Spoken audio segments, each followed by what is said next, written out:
नमस्कार बंधुरा मायेर हेसेले सबाइके स्वागत।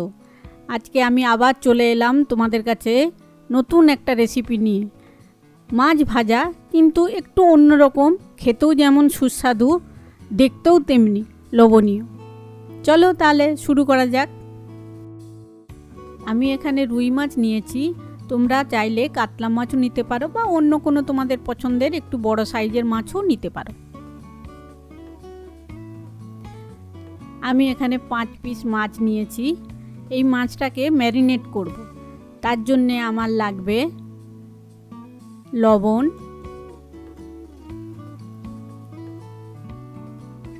লাগছে হলুদ গুঁড়ো, লাগছে কাশ্মীরি লঙ্কার গুঁড়ো আর লেবুর রস।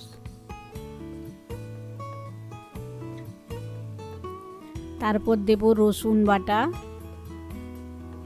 আর আদা বাটা দিয়ে এগুলোকে খুব ভালো করে মাখিয়ে নেব।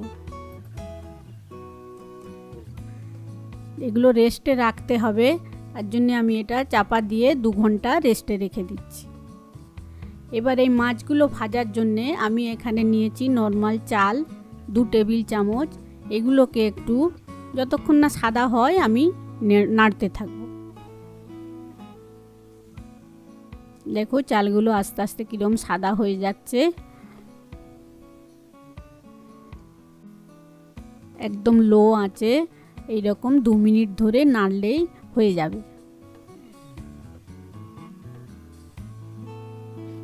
এগুলো হয়ে গিয়েছে, এবার একটা প্লেটের মধ্যে ঢেলে এগুলো ঠান্ডা করতে হবে।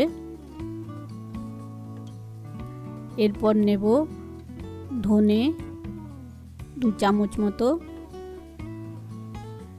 এগুলোকে একটু নেড়ে দেব। তারপর দেব 1 চামচ জিরে, কয়েকটা গোলমরিচ, একটু মৌরি, একটা দারচিনির টুকরো আর 2-3টে এলাচ। এগুলোকেও হালকা আঁচে নাড়তে হবে। যখন সুন্দর একটা গন্ধ বেরিয়ে আসবে তখন এগুলোকে নামিয়ে একটা প্লেটের মধ্যে ঢেলে নেব।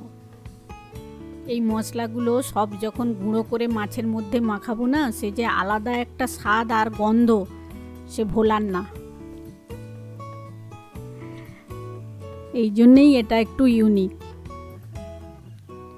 এরপর কয়েকটা শুকনো লঙ্কা আর কারি পাতাও ভেজে নেব। এগুলো মশলার মধ্যে দিলে কারি পাতাগুলো ভাজা যায় না ভালো করে, এই জন্য আমি লাস্টে এগুলো একটু ভেজে নিচ্ছি।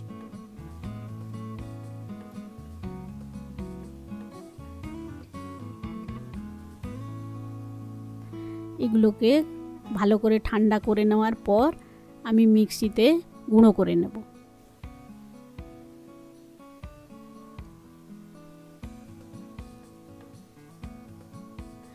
এমনি রসুন আদা এরকম তেল দিয়ে তো মাছ ভাজা খেয়েছো, কিন্তু এই রকম স্টাইলে একবার ভেজে খাওয়ার অনুরোধ রইল তোমাদের কাছে।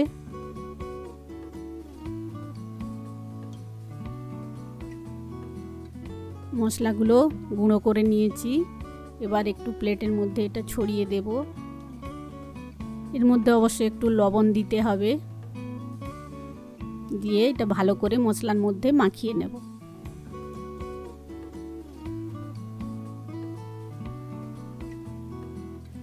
এবার প্যান বসিয়ে দিয়েছি, প্যানের মধ্যে দিচ্ছি সরষের তেল। মাছগুলোকে এই মশলা গুঁড়োর মধ্যে উল্টে পাল্টে মাখিয়ে নেব। সুন্দর একটা কোট করে নিতে হবে।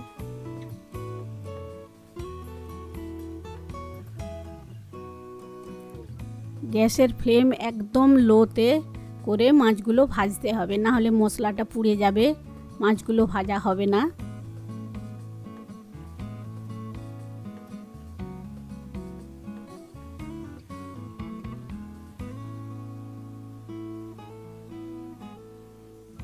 এক মিনিট পর আমি আবার মাছগুলোকে উল্টে দেব।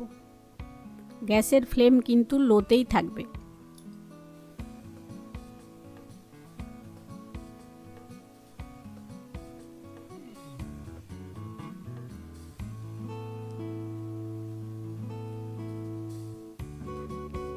চার মিনিট ধরে মাছটা ভাজা হবে।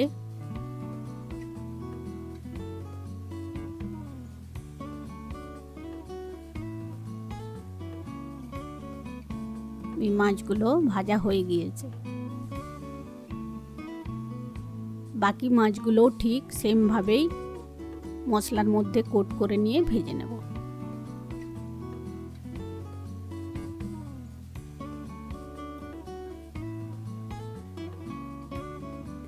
এইরকম মশলা না তোমরা বেশি করে বানিয়ে জারের মধ্যে রেখে দিতে পারো, কেউ গেস্ট এলে খুব তাড়াতাড়ি বানিয়ে দিতে পারবে।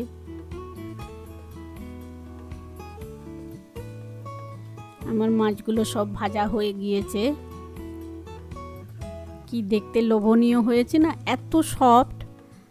তোমরা একবার বানিয়ে খেয়ে দেখো, তাহলেই বুঝবে। রেসিপিটি যদি তোমাদের ভালো লেগে থাকে তাহলে অবশ্যই একটা লাইক করো আর কমেন্টে জানিও কেমন লাগলো। চ্যানেলে যদি নতুন বন্ধু হয়ে থাকো তাহলে অবশ্যই একটা সাবস্ক্রাইব করে রেখো, তাহলে নতুন রান্নার ভিডিও সবার আগে পৌঁছে যাবে তোমাদের কাছে। আজকে তাহলে আসি, ভালো থেকো, সুস্থ থেকো, ফিরে আসছি আবার নতুন কোনো রেসিপি নিয়ে।